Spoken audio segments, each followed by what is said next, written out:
පාරමීට මාර ගබ්බන් එළිය තියෙන්නේ. කපල් එකටම තියෙනවනේ. ඔය වුණාට පාරමීට වැඩි.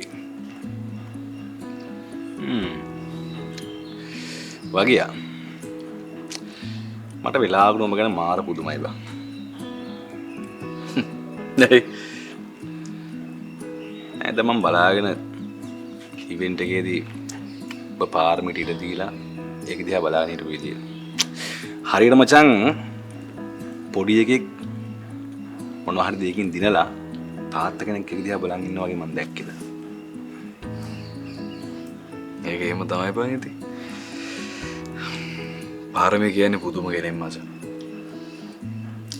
එයා දවසක මන් නැතුව හරි මේකේ දුර ගමනක් යන්න ඕන.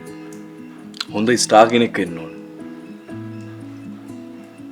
ඇයි උඹ නැතුව කියන්නේ? කොහොමද උඹ නැති වෙන්නේ? නෑ නෑ මම ඒක නිකන් කිව්වේ. අනික බං ඉතින් කවුද දන්නේ ඊට මොනවද වෙන්නේ කියලා. ඒකයි. පාරාදීසේ සතිය දින 5ම රාත්‍රී 8:30ට ITN බලන්න.